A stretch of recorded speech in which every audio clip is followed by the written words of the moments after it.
Itu namanya bakhil. Sekte itu sebenarnya bakhil sebenarnya. Tapi ada orang sekte, tapi muncul juga di dalam diri bagaimana saya bisa ambil ini. Ini itu orang tua, itu orang sekte, itu orang gila-gila.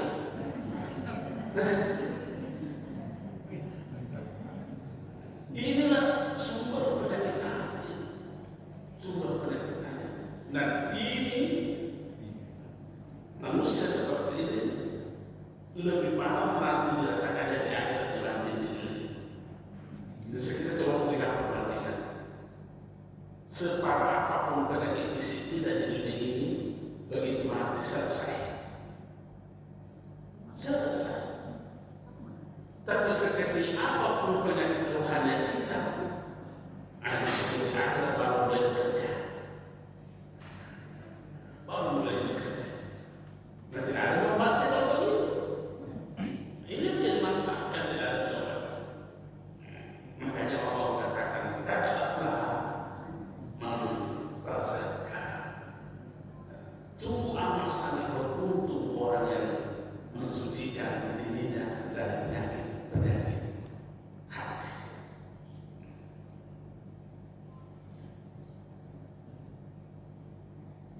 Dalam mentasaka wasatara semarabi wasata.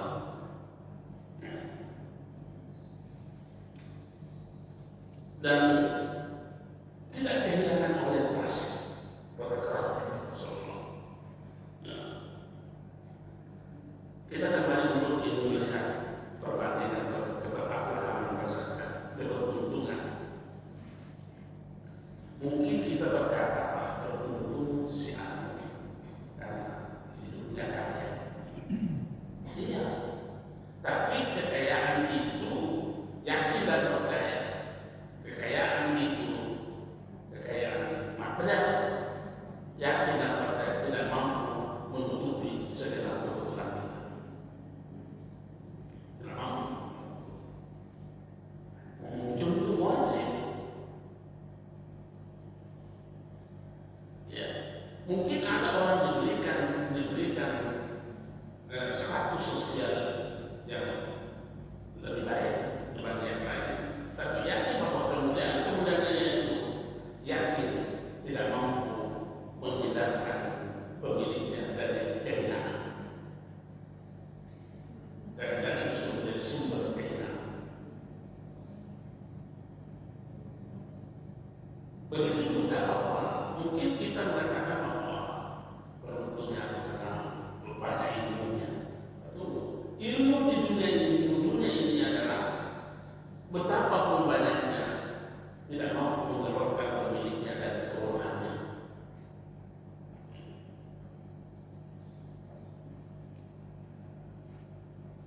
Begitu juga umur yang panjang itu tidak akan mampu menahan kekurangan kita. Maka kita bandingkan dengan kebahagiaan akhirat. Kebahagiaan akhirat, kekayaan di akhirat adalah kekayaan yang tidak ada kebutuhan.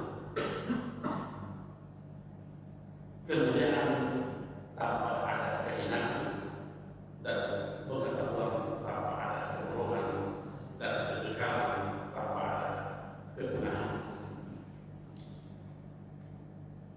Jadi Allah memberikan perbandingan itu antara orang yang memiliki sakit hati, penyakit hati, dan orang yang steril.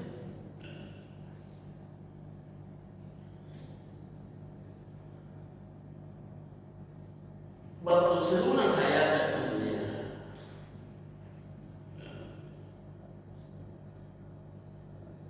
ada sikap perilaku manusia.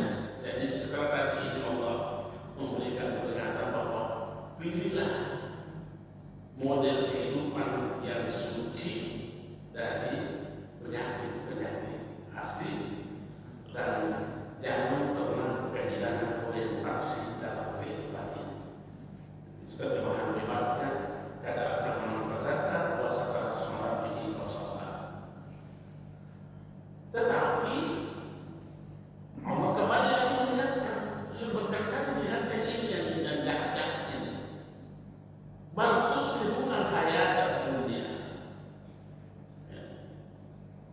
Ini memang aneh manusia ini.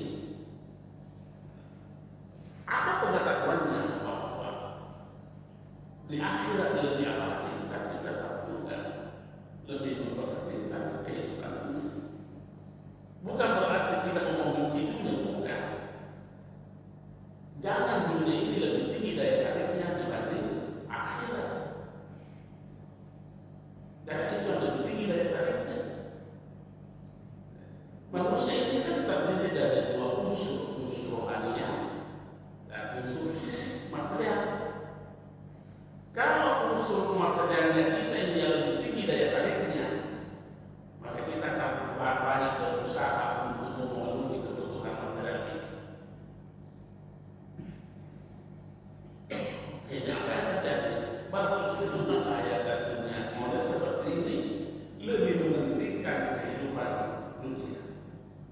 Sementara ada di dalam pengetahuannya bahwa asal Tuhan Allah, urusan akhir itu lebih abadi, lebih baik, lebih baik. Itu ada perbandingan saat itu penyakit material, penyakit fisik berakhir setelah nyawa ini tidak ada. Penyakit hati bekerja setelah nyawa ini tidak ada. Dan itu abadi. Makanya khalidin fiha, kekal selamanya. Kamu berakhir begini kan? Kamu berakhir dengan tapi ya, memang pernyataan ini manusia. Karena dia tahu seperti tapi masih juga tetap mengerti jadi. Makanya itu saya sering berkata orang koruptor itu lebih takut miskin dibanding takut neraka. Iya, lebih takut miskin dibanding takut neraka.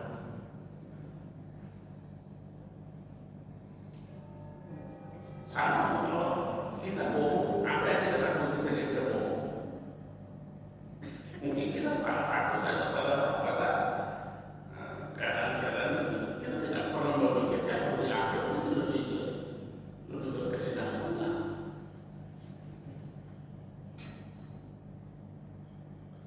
Khairu wal barakah.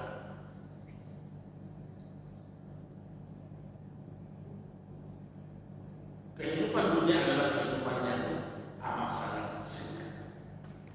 Kehidupan bukan berarti kita harus mengabaikan, tidak. Kita harus hidup secara berkualitas di dunia ini. Tapi tidaklah akan menjadi kualitas sehingga kehidupan akhirat terabaikan.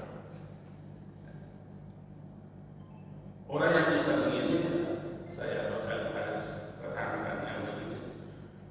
Sudah terjadi proses sekularisasi dalam diri orang ini. Karena lebih menentukan. Dan kayaknya kalau kita mau menghadapi diri kita, tidak jika kita berada pada posisi ini.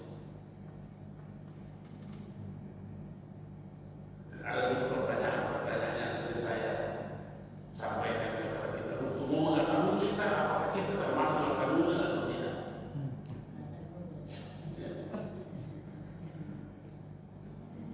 Kehilangan emas ternyata gelisah, makanya tidak salah, saya tahu gelisah. Tapi kehilangan waktu tidak salah pikir, tidak apa-apa, gelisah. Manusia apa? Pernahkah gelisah kita kalau kita tidak salah sunnah? Gelisah, apakah segelisah kita kehilangan uang 1 juta? Atau memang tidak ada kegelisahan saat ini?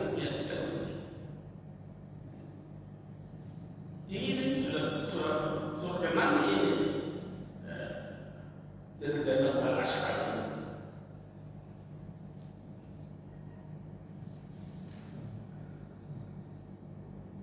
Kita tidak bisa membenci dunia, tidak bisa membenci dunia. Karena di dunia itu tempat kita mengabdi kepada Allah. Di tempat inilah kita menuju kebahagiaan.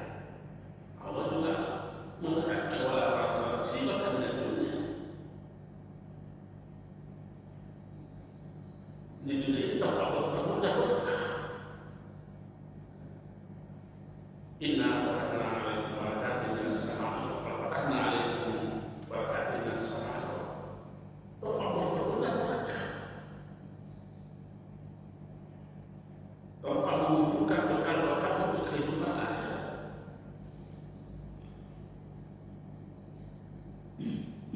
Dan kita harus ingat bahwa dunia juga ini menjadi racun yang tidak ada penawarnya. Kalau dunia ini menutup hati kita dengan bersikir kepada itu tidak ada penawarnya itu. Kalau dunia ini sudah menutup hati kita, Allah pada tubuh sudah dipacung dalam hati mereka. Ada ucapannya Umar bin Khattab begini, kata Allah lillahi fi ta'atihi wa kata badahu fi maksiyatihi.